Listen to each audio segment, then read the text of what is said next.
வந்து லாபத்தில் இருக்காருன்றதால அரசியல் கை கொடுக்கும். இப்போ நம்ம தளபதி விஜய் அவர்களுக்கு அரசியல் கை கொடு. வணக்கம், நான் உங்கள் விக்கி ப்ரோஸ். நமக்கு என்கணி ஞானத்தையும் வேத ஜோதிட ஞானத்தையும் ஆன்மீக ஞானத்தை வழங்கிய அனைத்து குருமார்களுக்கும் நன்றி என்ற அதே வேளையில் இது ஒரு ஜோதிட விளக்கு வீடியோ விருப்பம் உள்ளவர்கள் தொடர்ந்து பார்க்கலாம்.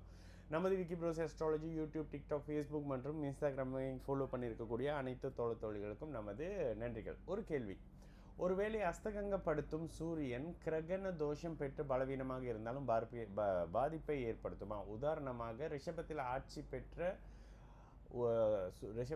ஆட்சி சுக்கிரனின் வீட்டில் சூரியனும் அஸ்தகங்க அமைப்பில், ஓகேங்களா, சூரியனும் சுக்கிரனும் அஸ்தகங்க அமைப்புகளில் இருக்காங்க. கூடவே வந்து ராகுவோடு சேர்ந்து கிரகண அமைப்புகளில் இருக்கிறாங்க.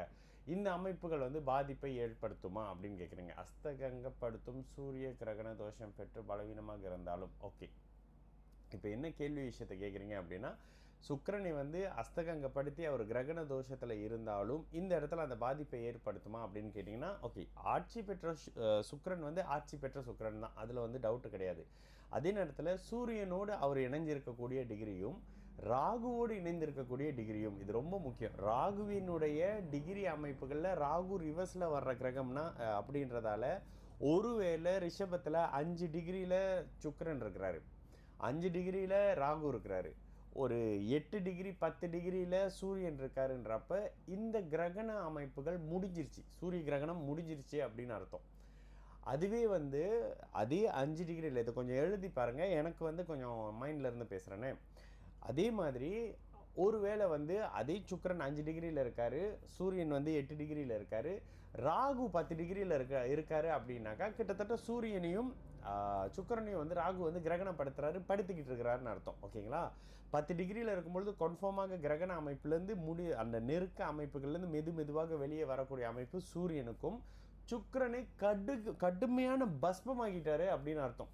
இதற்கு பிறகு அவர் அந்த சுக்கிரனுடைய தொடர்பு அமைப்புகளில் வரக்கூடிய சந்திர அதியோகமும் குருவின் பார்வையோ அவரை மீட்டு எடுக்குதா இல்லையான்றதை டிசைட் பண்ணும். அப்போது இந்த இடத்துல ராகுவோட சுக்கிரன் இணைஞ்சிடுறாரு, ராகு தசை அட்டகாசமாக இருக்க போது, ராகு தசை சுக்கிரனை போலவே இருக்க போகுது, அட்டகாசமாக இருக்க போகுதுன்னு சொல்ல மாட்டேன், ராகு தசை சுக்கிரனை போலவே செயல்படுத்த போது. ரிஷப வீட்டில் இருக்கிறாரு, தனுசு லக்னம், ஓகேங்களா, ரிஷப வீட்டில் இருக்காரு, தனுசு லக்னம் 6ஆம் இடத்துல தனுசு லக்னத்துக்கு 6ஆம் அதிபதியாக வரக்கூடிய ராகுன்றதை மறந்துட்டு சுக்கிர தசைன்னு எடுத்துக்கோங்க. இந்த இடத்துல 6ஆம் பாவகத்தன்மையில் ராகு தசை வந்தோடனே உங்களுக்கு வேலை கிடைக்கும்.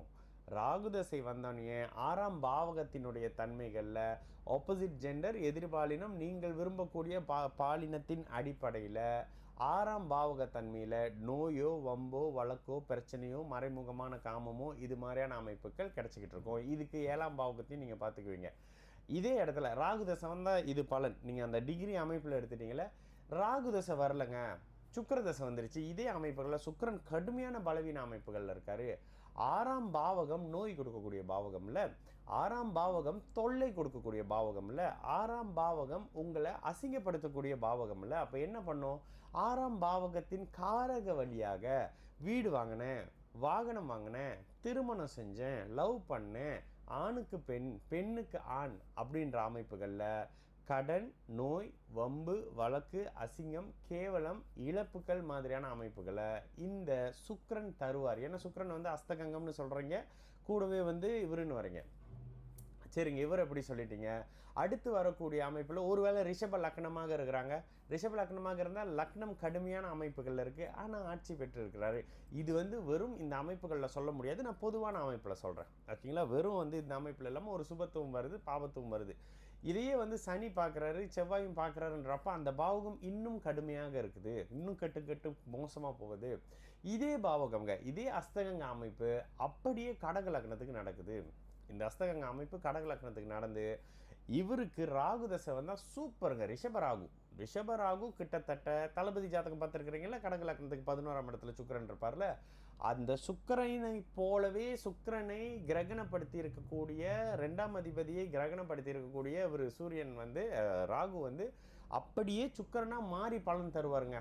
இந்த இடத்துல சூரியனும் அதிக சுப அமைப்பு, கூடுதலாக சூரியனும் வந்து லாபத்தில் இருக்காருன்றதால அரசியல் கை கொடுக்கும். இப்போ நம்ம தளபதி விஜய் அவர்களுக்கு அரசியல் கை கொடுக்காதுன்றது ஒரு பெரிய விஷயம். ஏன்னா அவருடைய ஜாதகத்தில் சூரியன் கெட்டு போயிருக்கிறாரு.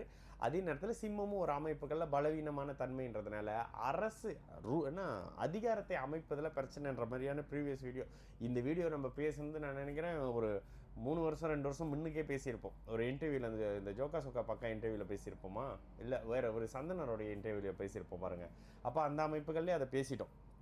அப்போது இந்த இடத்துல சூரியனையும் சுக்கிரனையும் அஸ்தகங்கப்படுத்தக்கூடிய ராகு வரும் பொழுது கடக லக்னத்துக்கு லக்னம் சூப்பராக இருந்துச்சுன்னு வச்சுக்கோங்க, லக்னாதிபதி சூப்பராக இருந்தாருன்னு வச்சுக்கோங்க, ஒருவேளை நீச்ச குருவே பார்க்குறாரு வச்சுருங்க, இல்லைனாக்கா இதுலேருந்து பார்க்குறாருன்னு வச்சுக்கோங்க. இதில் விருச்சிகத்துலேருந்து ராகு தசை வேற லெவல். ராகு தசை குரு தசை எல்லாம் பொழந்து கட்டும். கிட்டத்தட்ட மனுஷன் அவருடைய அந்த 35 வருஷ அமைப்புகளில் நீடித்த அரசியல் வாழ்க்கையில் சக்ஸஸ்ஃபுல்லாக இருப்பாருங்க, அவர் மோடிஜி மாதிரி.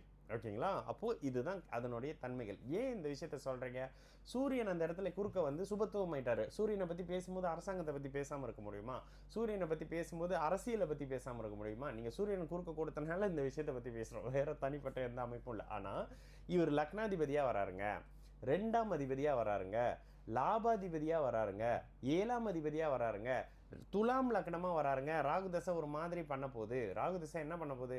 ராகு தசை லக்னத்துக்கு சுபர் தொடர்பு இல்லை என்றால் நீங்கள் பெண்ணாலேயோ ஆணாலேயோ காதல் தோல்வி, நோய்வாய்ப்பட்டு, பாலியல் சார்ந்த அமைப்பு, கிட்னி சம்மந்தப்படக்கூடிய அமைப்பு, அடிவயிறு இந்த அமைப்புகளில் மர்ம உறுப்புகள் சம்மந்தப்படுற அமைப்புகள் வழியாக பாலியல் நோய் ஏற்படுது, பிரச்சனைகள் ஏற்பட்டு துன்பமாகி தாங்க முடியாமல் உங்களோட உயிரை நீங்களே விட்டுக்கிறீங்க. 8ஆம் இடத்துல இருக்கக்கூடிய ராகு அவர் சுபத்துவமாக தாங்க இருக்கிறாரு.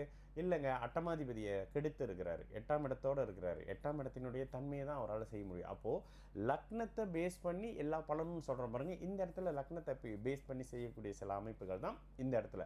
அதே நேரத்தில் கிரகணப்படுத்தி சுபத்துவமான சூரியனை வந்து கிரகணப்படுத்தி இருக்கக்கூடிய ராகு தன்னுடைய தசையில் அப்படியே சுக்கிரனின் சூரியனின் ஆதிபத்தியத்தை வெளிப்படுத்துவார். அட்டமாதிபதியாக இருந்தால் 8ஆம் இடத்து வேலையை தான் செய்வார், லாபாதிபதியாக இருந்தால் லாப வேலையை செய்வார், லக்னாதிபதி அமைப்புகளில் இருந்தால் லக்ன வேலையை செய்ய மாட்டார்.